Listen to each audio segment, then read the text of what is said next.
大跳大。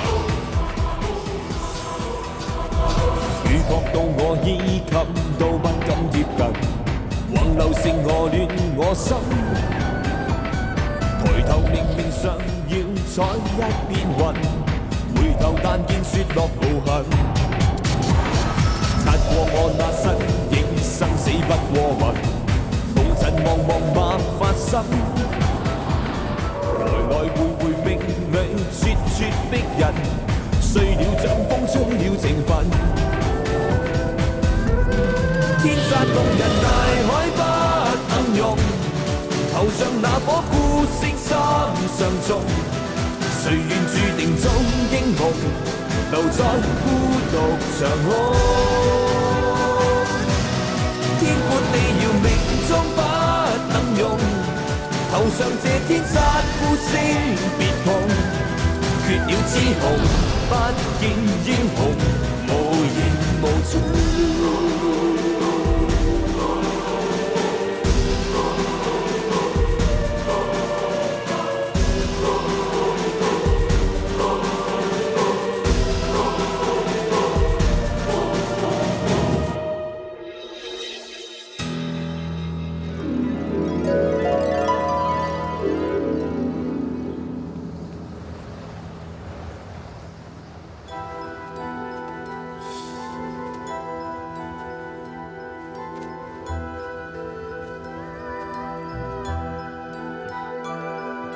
แปลกจังภาคใต้มีหิมะตกด้วยแบบเนี้ยเรียกว่าอาเพศ เหรอครับแม่ นี่พ่อให้มาตามเข้าไปเถอะ อ๋อครับ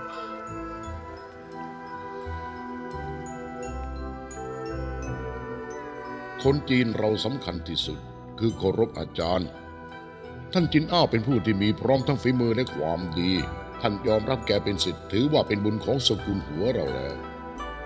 ผมทราบครับพ่อ เอาของให้เขาสิ ใส่เสื้อไว้นะลูกมันหนาว ขอบคุณท่านแม่มากครับ กระบี่เพลิงเนี่ยเป็นสมบัติตกทอดจากคุณตา ตอนนี้แม่ขอมอบให้เจ้าเอาไปแล้วตั้งใจเรียนกระบี่กับท่านอาจารย์ล่ะ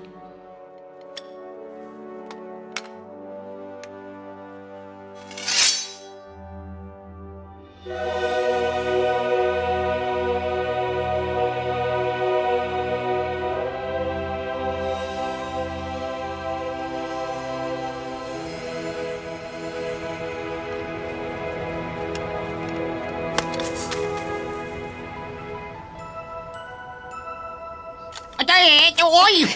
โดน จะ เต็ม หนีไปไหนฮะ ต้องสั่งสอนหน่อยแล้ว ไม่ได้แอม นี่นึกแล้วต้องเป็นแกแน่จะหนีไปไหนหาสนู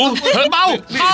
ว่างเลย พอแล้ว ป้ายหัวแตกเลยนี่ พอไม่เล่นแล้วไม่เล่นแล้วพอ นี่ ยอ นะ มแพ้ยอมแพ้พอแล้วพอแล้วพอแล้วพอแล้วพอ นี่ โอ้ย เช้านี้พอตื่นขึ้นมาเปิดหน้าต่างดู เห็นขาวโพลนเต็มไปหมด เกิดมาฉันไม่เคยเห็นหิมะตกเลย มันสวยจริง หลับ แต่ ด้ แม่ วย ฉันว่าหน้านี้ไม่ควรจะมีหิมะนั่นหมายความว่าอากาศวิปริตแม่บอกว่าเป็นเรื่องอาเพศไม่ดีฉันเองก็รู้สึกแปลกๆอยู่เหมือนกันน่ะ ไอ้นั่นอาจารย์มา อะไรหรอก นี่เนี่ยเสร็จ เฮ้ยนี่กระบี่ฉันจะไปไหนน่ะแต่สมบัติตระกูลฉันนะเอาคืนมาเร็วเข้า เอาเลยมีปัญญา ดิ เปล่า ๆ อิงสง อุ้ยตั๊กแตนตำข้าวเปล่าน่ะอ๋อไม่ใช่ สิพี่กุยผู ได้เข้าสมัครแล้วก็มาเรียกว่าศิษย์พี่ เขาว่าไงอ่ะ เสียงมันอู้กูฟังไม่ทันน่ะ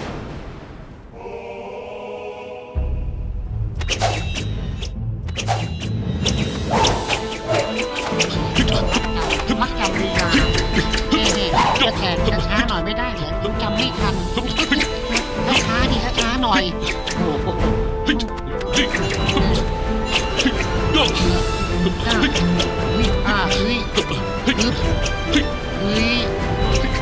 อึบ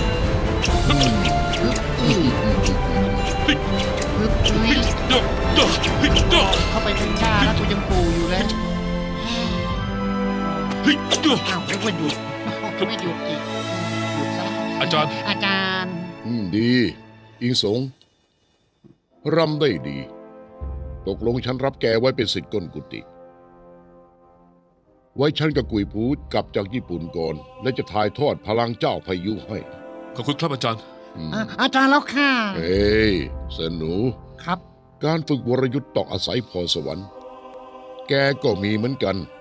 แต่เป็นพรนรก อุ้ย ต้องขยันฝึกให้มากๆ จะได้จากนรกมาขึ้นสวรรค์ อาจารย์พูดไปในว่าข้าคงจะไม่รุ่งแน่ใช่ไหมครับอาจารย์ ไม่ต้องห่วงครับเพื่อน กูอยู่นี่จนเหนียงยานแน่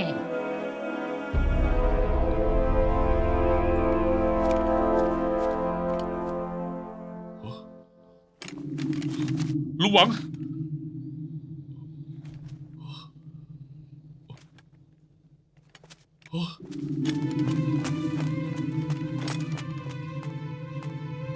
พ่อ พ่อ อยากเขียนต้องรับผิดชอบ แม่ แม่ครับ พ่อแกเขียนบทความลงหนังสือพิมพ์ บอกว่าพวกฝรั่งเอาฝิ่นมาขาย เป็นการบ่อนทำลายสังคมจีน หนีแล้ว ก็เลยตกเป็นเป้าโจมตีฆาตกรก็คือ ผู้จัดการห้างฝรั่ง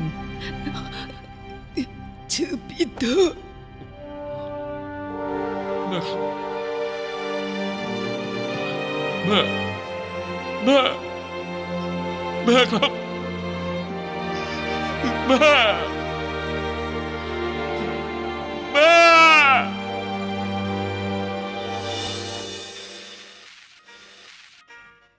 ดื่มค่ะ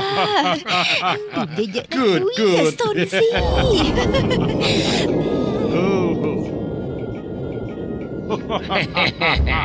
คุณปีเตอร์รู้จักไหม พวกเราคนจีนเรียกสาวๆพวกนี้ว่าอะไร โอ้ ฮะ ชิคเก้น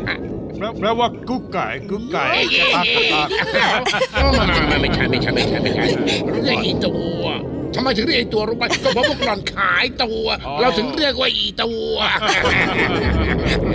ที่ไอสามารถคุมแถวนี้ให้เรียบร้อยได้ ก็เพราะว่าไอรู้จักใช้คนจีน เล่นงานคนจีน ยิ่งมารับใช้อย่างพวกแกนี่สบายมาก แหมเข้าใจเปรียบขอบคุณมาก เอาขอคุยกันได้ก่อน ขอไปชิงช่องหน่อยนะครับ หนักหนาสาหัสและลาก่อนนะฮะอย่าไปชิงช่อง อ๋อ นะ ดื่ม ขอจูบลาทีเลยนะ คุณปีเตอร์ รินมา ได้ค่ะ รินมา ไม่ดื่มเลยอ่ะแค่รินไม่ดื่ม โอ้ อะ ดี ดื่มหน่อยสิ มาใกล้ๆมือหน่อย นี่ค่ะ โอ้ โอ้ดื่มเลยค่ะดื่มเลยค่ะคนเก่ง ดีมากชื่นใจ นี่แกเป็นใคร สายหัวไปให้พ้น ไปสิวะ เฮ้ย ไม่ไปใช่ไหมอ้อ ว้าย ดาบสีแดง เฮ้ย จะจุไล่จะว่ายปืนด่วนนี่แน่นี่ได้ทีหนึ่งโอ้คนละทีแต่ ว่าจะหาหัวใครวะน่ะว้าย เรื่องอะไรขึ้นเนี่ยใครวะเฮ้ยมายังไงแกเป็นใคร มันไม่ต้อง เห็นดาบมาแล้วพูดไม่ออก ดาบมันใช้ถ่านกี่ก้อน แวบดีจังเลย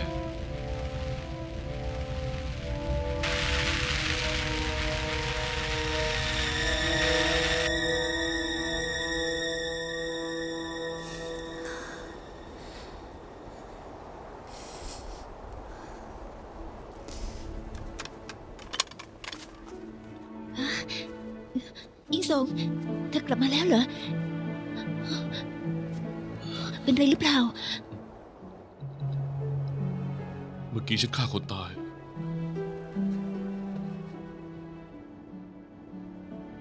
ไม่เป็นไรนะ เธอจะต้องไม่เป็นไร ที่ฉันกลัวที่สุดก็คือ การต้องไปจากเธอ ถ้างั้นกูก็เป็นส่วนเกินแล้วล่ะ ปิดประตู ฉันจะอยู่กับเธอตลอดไป เจยู อืม ส่งมือมาสิ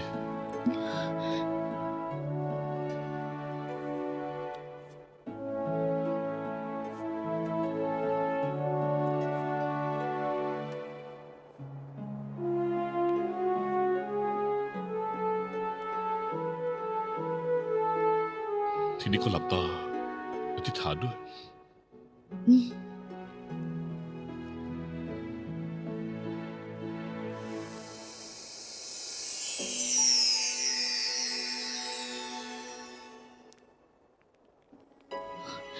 ทำไมเป็นแบบนี้ล่ะ คำอธิษฐานของเธอฉันได้รับแล้ว ฉันอธิษฐานว่า พูดออกมาเลย พูดแล้วจะไม่ศักดิ์สิทธิ์ อืม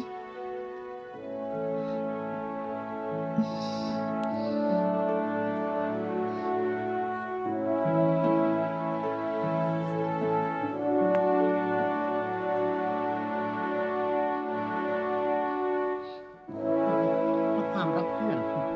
รู้ว่าตัวเองเป็นส่วนเกิน ต้องมาอยู่กลางหิมะ แข็งแล้วล่ะ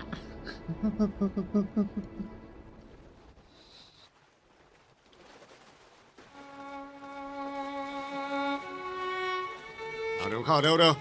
เข้าแถวเรื่องหนึ่งเดินหน้าไป แกชื่ออะไรอ่ะ หัวอิงสง แต้มให้แล้ว พิมพ์ลายนิ้วมือซะ เริ่มไปลงเรือเล็ก จะได้ไปต่อเรือใหญ่อีกทีนึง ไปเดินมาเร็วเร็ว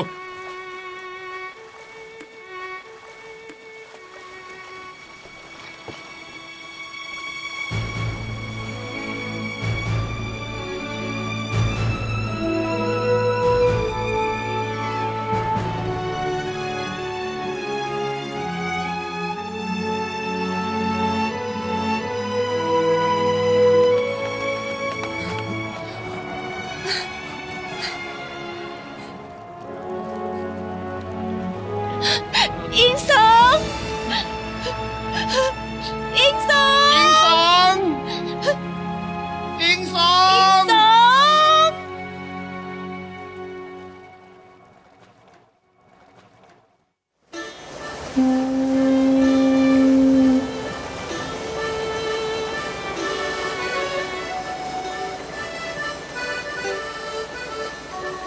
16 ปีต่อมาที่สหรัฐ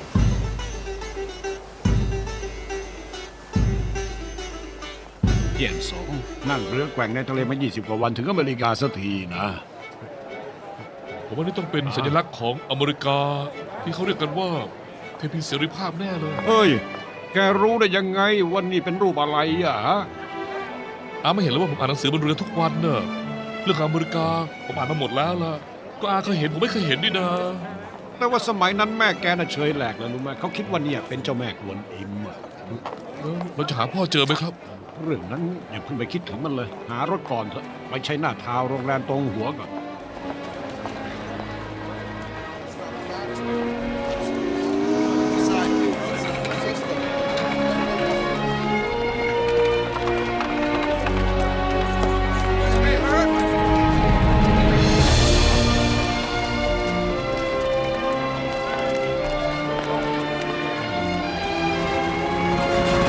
เย้ยระวังไอ้แมงพันเนี้ยเขาเรียกว่ารถยนต์นะ อย่าทำตัวเป็นซอกกราวเข้ากรุงดิ ครับ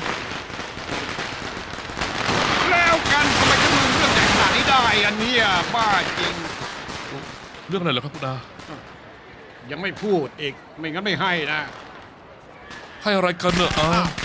ก็วันนี้ขึ้น1 ค่ำเดือนอ้าย เป็นวันตรุษจีนเว้ยทำไมไม่พูดว่าซินเจียยู่อีอะถ้าไม่พูดก็ไม่ต้องรับอ่างเปา โอ้โหสิเจยุอีซินี่หัวชัดครับอาขอให้อาของผมเนี่ยทุกวันยิ่งรวยล้นฟ้าเลย เฮ้ย ไม่จริงใจนี่หว่าไม่ให้แล้วโถนี่ ฉันแย่แกเล่นเว้ย ตั้งแต่เล็กจนโตมีตรุษจีนปีไหนที่ฉันไม่ให้อ่างเปาแกบ้างอ้าว ขอบคุณครับอา แกน่ะโตแล้วนะ ต้องรู้จักภาษีภาษาบ้างเข้าใจไหม เข้าใจครับ ไปเถอะ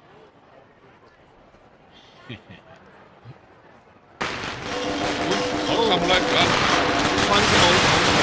อุ้ยตัวไล่เนี่ย ไล่อ่อน เอ๊ะอาทำไมฝรั่งเมืองนี้เชิดสิงโตเป็นด้วยเหรอเนี่ย ที่เห็นอยู่นั่นน่ะไม่ใช่ฝรั่งหรอก พวกเชิดสิงโตเป็นคนจีนทั้งนั้นแหละ โอ้ ที่อยู่ข้างหน้าเราเนี่ยเป็นโรงแรมตรงหัว สมัยนั้น ฉันกับแม่ของแก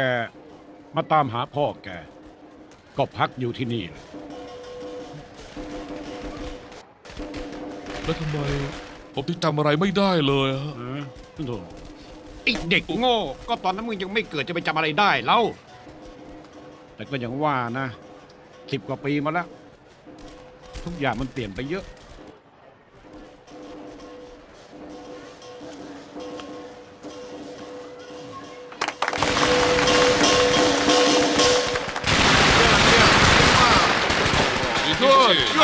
ลังสุด ฝรั่งไม่เคยเห็นเลยวิ่งถอยหน้าถอยหลังแค่นี้ทำอะไรบ้างเนี่ย เขาวิ่งไปไกลยูจะเห็นเลย โอ้โทษ โอ้โหเชิญเลยครับสินจะอยู่อีกสินในหัวชายโอ้ไม่ทราบว่ามาทานอาหารหรือว่ามาเช่าห้องครับฮะ คือว่าเรากะจะพักอยู่ที่นี่ อ่า แล้วก็มีเรื่องอยากจะขอร้องให้เท่าแก่ช่วยหน่อยอ่ะ โอ้โหยในสีสมุทรล้วนพี่น้องกันทั้งนั้น ยิ่งเราคนจีนด้วยกัน ไม่ต้องเกรงใจครับถ้าหากว่าพวกคุณมีปัญหาอะไร พวกเราโรงแรมตัวหัว จะต้องช่วยเต็มที่ พวกกัน ขอบคุณครับพี่ชายครับ อ่า เท่าแก่คนปัจจุบันน่ะยังเป็นคนที่ผมสั้นใส่แว่นอยู่ ใช่หรือเปล่าครับ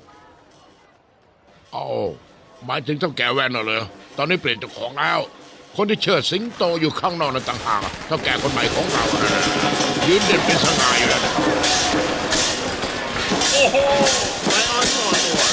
นี่เริ่มทำอะไรมากกว่าการเดินถอยหน้าถอยหลังแล้ว ลูกหลานชาวจีนร่วมแรงร่วมใจปกป้องบ้านเมืองก้องปัทภีนี่มีคำอวยพรเลยไหม ยอมยุทธผู้กล้า จิตใจเป็นหนึ่ง อ่า ต่อต้านคนเถื่อน สะเทือนทั่วแปดทิศ ขอบคุณขอบคุณ ขอบคุณ ขอบคุณ เร็วมาไว้ เล่นมา เป็นจริงๆเลยรีบไปเฮ้ย โอ้ย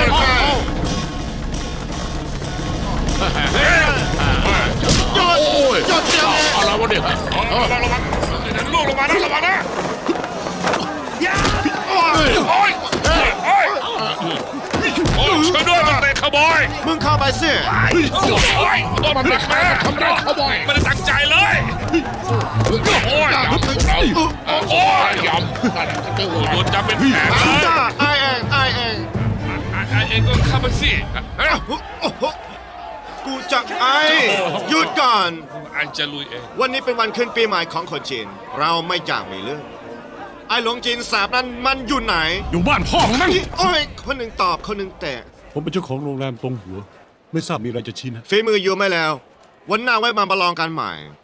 วันนี้ก็ยังได้นะ วันนี้ไม่พร้อมแจกไอรู้ว่ามันอยู่ข้างในเนี่ยมันเป็นคนงานของเราที่หนีมา โรงแรมของผมสำหรับคารวาสถ้าอยากจะตามหาหลวงจีน ต้องไปหาที่วัดนุ่น นี่ไอ้พวกคนจีนนี่แหละชอบปกป้องกันนัก ไอรู้ว่ามันอยู่ข้างในนี่ไอจะเข้าไปลากคอมาเดี๋ยวนี้ พวกเราคนจีนมีมารยาทมีหลักการ ถ้าคุณจะเข้าไป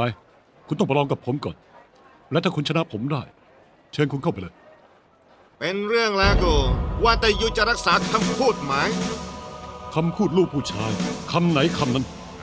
ได้เรื่องแล้วเชิญเจียมตามสะดวกลูกพี่ เจ็บแต่ไม่จบ เจ็บแต่ไม่จบอ๋อหรือว่าจะจบ ไม่จบไม่ได้ลูกพี่ ได้แล้วจัดมา ยังเจ็บมากพ่อต้องขออีกที พอแล้วทีเดียวพอแล้วมั้ง จบหรือยังลูกพี่ หรือพวกมึงอยากเจ็บแบบกู ไม่ยอมไปแพ้สามตัว หายใจมาก พี่ไปไหนแล้วลูกพี่กลับมาลูกพี่กลับมานี่ ลูกพี่หาหน้าบ้านไปเลย หยิบกูไปซ่อมเถอะ เข้า จะซ่อมได้ไหมเนี่ย โอ้ยโลกมันหมุน โดนปากมากเลยเนี่ยยิงตามมาด้วยยิงตามมา พ่อมึงนี่เสียงประทัดไว้ สะใจจริงๆเลยสวยไว้ตึงๆเล ท่าน ย ทั้งหลาย วันนี้เป็นวันตรุษจีน อย่าให้พวกหัวแดงมาทำให้พวกเราเสียเส้น ขอให้พวกเราทำมาค้าขึ้น อาหาร แต่กระเป๋าได้แล้ว ขอบคุณครับ รอเวลา เอาเราไปรับ ขอบ เอา คุณครับ เปา เท่าแก่ขอบคุณครับ เราไปอันเดียวนะอันเดียวนะอันเดียว เจริญ นะ เท่าแก่นะ เอ๊ะเจ้าหนูไม่เคยเห็นหน้ามาก่อนเลย เพิ่งจะมาใหม่เหรอ ครับทุกแกผมเพิ่งมาถึงวันนี้ไม่รู้ว่าทุกแกฝีมือดีแถมยังตาแหลมอีกด้วยนะครับ คนจีนที่นี่ยังมีไม่มาก เราต้องสามัคคีกันไว้รู้ไหม ครับ แล้วนี่มากับใคร มากับอานะครับอาสนูเท่านี้ครับ อ๋อเจียนสงคนนี้ไง เพื่อนรักของพ่อแกอาจำชื่อได้เขาชื่อหลอฮั่นอ๋อ นี่รู้จักหลอฮั่นด้วยเหรอ ใช่ครับเท่าแก่ครับเท่าแก่ครับ ผมอยากจะทราบว่าเท่าแก่รู้จักคนคนหนึ่งหรือเปล่าครับ ใครเลย หัวอิงสง หัวอิงสงเหรอ ผมชื่อหัวเจี้ยนสงหัวอิงสงเป็นพ่อผมนะครับ ฉันไม่รู้จักเลยนะ แต่เคยได้ยินเรื่องราวเขา แล้วหลอฮั่นล่ะครับ ตามฉันมา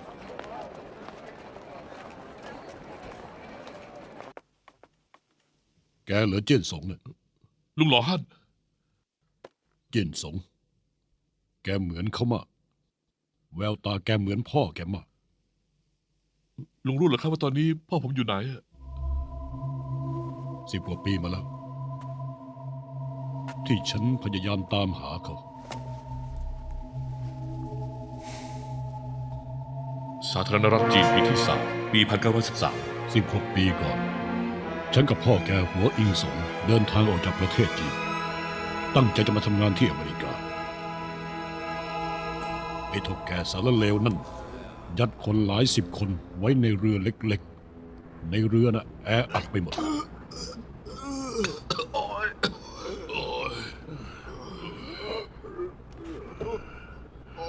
ไม่มีที่จะอยู่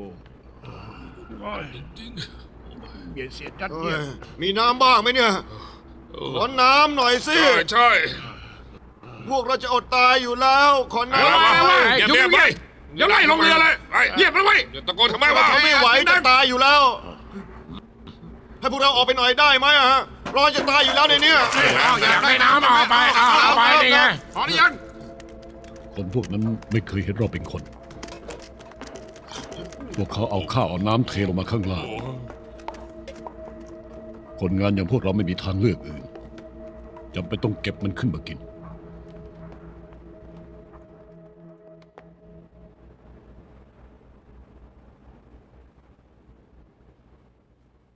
ฉันกับพ่อแกน่ะกินน้อยมาก ฉันเป็นหลวงจีนชินซะแล้ว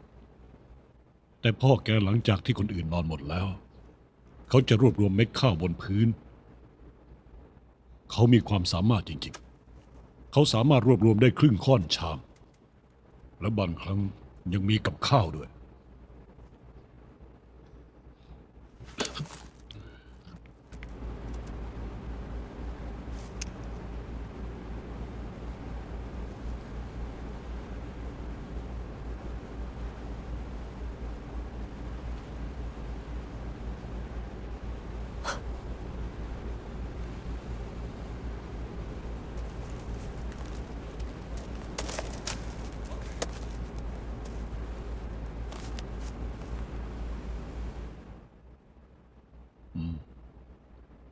น้าไม่ได้กินมาหลายวันแล้วนี่ ฉันไม่อยากจะฆ่าสัตว์ ไม่หรอกในนี้มีแต่ข้าวเปล่านะ แมงสาบฉันกินไปหมดแล้ว ฉันยังจำได้เรานั่งเรือกันมา 37 วัน เพราะทุกครั้งที่พระอาทิตย์ตก ฉันจะขีดเครื่องหมายเอาไว้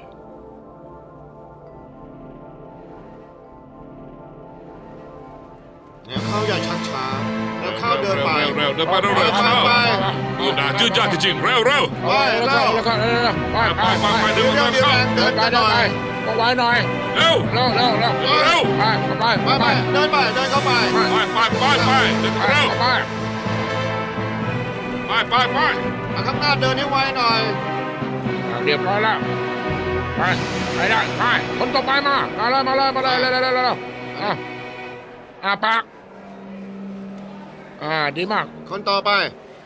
ไปต่อไป พิมพ์ลายนิ้วมือซะ คนต่อไป ไปสิ 167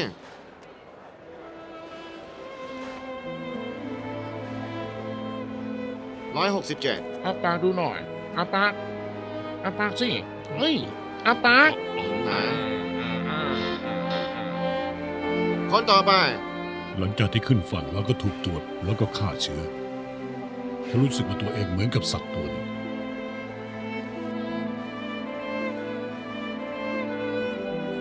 ไปเดินไป แถวเป็นแถว ยื่นมือมาไหนขอดูเล็บสิ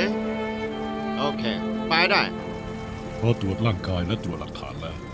พวกเราทุกคนก็ถูกส่งขึ้นรถบรรทุก เราไม่รู้หรอกว่าพวกเขาจะส่งเราไปที่ไหน ฉันรู้แต่ว่าเราอาจจะไม่ได้กลับมาอีก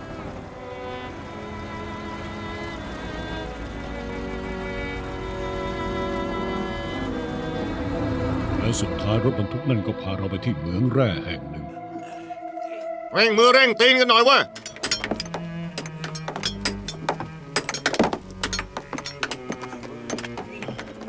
ไวหน่อยไว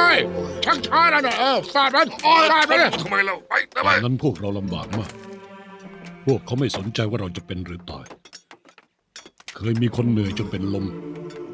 แต่พวกนั้นก็ไม่ส่งตัวเขาไปรักษากลับส่งพวกเขาไปที่โรงพยาบาลให้พวกเขาดิ้นรนกันเอง ผมจะตายก็ปล่อยให้ตายไป ดังนั้นคนที่ป่วยอยู่ จึงไม่กล้าพูดอะไรอีก แล้วมิตรภาพของฉันกับพ่อของแก ก็เริ่มต้นพอกพูนขึ้นจากช่วงเวลานั้นเอง มารับเงินนะมารับเงิน แล้วมารับเงินได้แล้วมาเลยรับค่าแรงเร็ว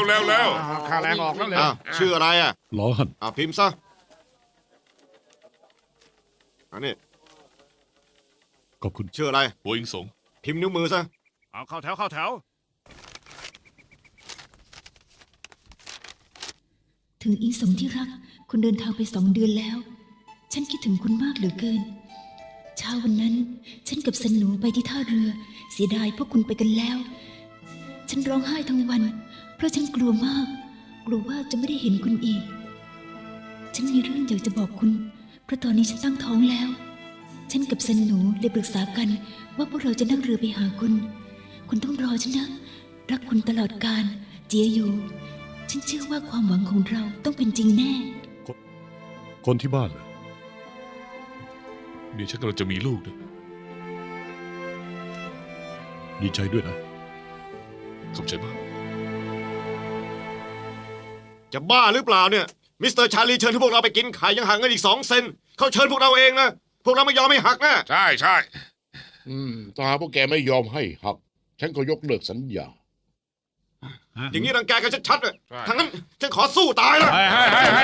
อย่านะเว้ย อย่าบ้าอะไรเนี่ยไปทำไรอย่านะ แกมันไม่ใช่คน ถอยไป พรุ่งนี้พวกเราจะไม่ยอมทำงาน ทุกคนมาจริงไหม ใช่ไม่ เราจะประท้วง ไม่ทำ พวกเราขอประท้วง ใช่ เราจะประท้วงพวกเราจะไม่ทำงาน ไม่ทำ ใช่ไหมพวกเรา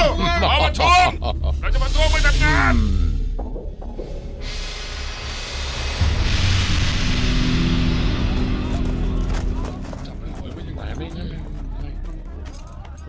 นั่นก็คือตัวอย่าง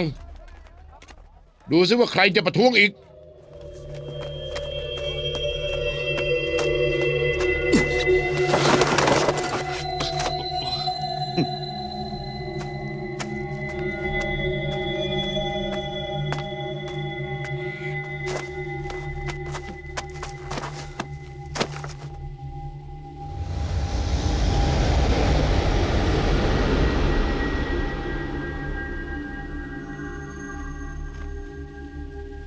เอาไปฝังเถอะ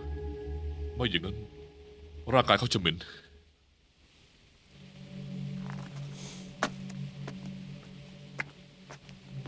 ไม่มีเสียงขัดขาน แต่อีกไม่นาน หลังจากเรื่องนี้แล้ว พวกคนงานในเหมืองก็อยู่อย่างลำบากมากขึ้น อยากกลับบ้านเหลือเกิน ไปขอเขากลับดิ เขาไม่ให้กลับ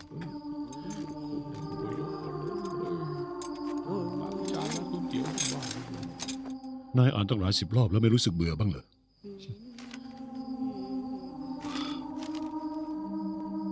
นายเป็นหลวงจีน จะรู้เรื่องความรักได้ยังไงกัน ฉันว่านายน่ะรู้ดี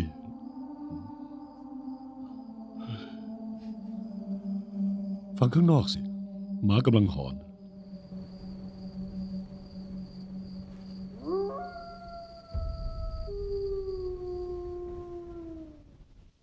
พวกเขา2 คน ไม่ได้ถูกผีฆ่าตาย แต่ว่าถูกคนฆ่าตายต่างหากตั้งแต่นี้ไป ฉันเชิญฝรั่งมาเป็นผู้คุม ไม่เพียงแต่จะล่ามพวกนายไว้ แต่ยังล่ามเป็นกลุ่มละ6 คน ฉันรู้ว่าใครฆ่าพวกเขาตายหัวอิงสงจับมันไว้ จับนายไว้สอง คนนี้ใช่ไหมอย่าใช่นะมาจับซะดี หัวอิงสงพ่อแกถูกหาว่าเป็นคนที่ฆ่าผู้คุม แต่ข่าวแล้วใครจะเช็คชาติ หลังจากนั้นเขาก็ถูกทรมานอย่างหนัก ไป ถึงฉันกับพ่อแกจะรู้จักกันได้ไม่นาน แต่เราก็ถูกขายมาอเมริกาถูกทรมานด้วยกัน แล้วนิสัยรักความยุติธรรมของเขาทำให้ฉันภูมิใจที่ได้คนแบบนี้มาเป็นเพื่อน ดังนั้น ฉันคิดจะเสี่ยงอันตรายช่วยพ่อแกออกมา แต่ว่าในคืนนั้น ยังมีอีกคนที่คิดจะช่วยพ่อแกออกมาจากอันตรายครั้งนี้ เฮ้ย แกทำอะไรของแกวะ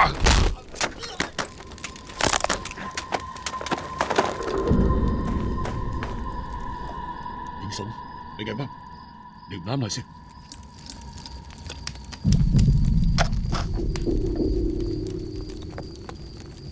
ร้อนรีบไปซะ อดทนหน่อยนะ นายเคยถามฉันว่าทำไมถึงออกบวชแถมยังถูกขังว่าเป็นทาสอยู่ในอเมริกา ถ้าว่าฉันบอกว่าเป็นเพราะผู้หญิงนายจะยอมเชื่อฉันไหม ที่แท้ก็เป็นพวกมากรัก ใช่แล้วล่ะ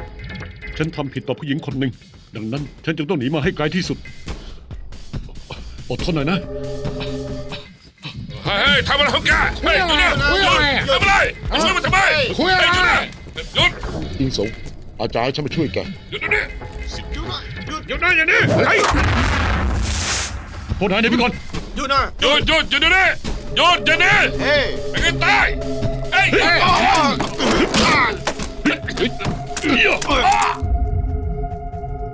เอาละทุกคนตื่นแล้วตื่น ลุกกลับมาข้างนอกแล้วเข้าแล้วแล้ว ลุกขึ้นมา แล้วเข้า ไอ้พวกขี้เศร้า ลุกขึ้นเดี๋ยวนี้ นอนไม่เต็มตื่นเลย ไป ออกไป อะไรกันเนี่ยทำอะไรกันมีอะไรเหรอ ลุกขึ้นไม่ต้องช้าแล้วเข้า ลูกไปลูกออกไปเลยออกไปเดี๋ยวนี้เลย ลุกขึ้นมา เร็วน อนอย่างกับหมู แล้ว ไปหมดเวลานอนแล้ว หลังจากคืนนั้น ไปลุกไป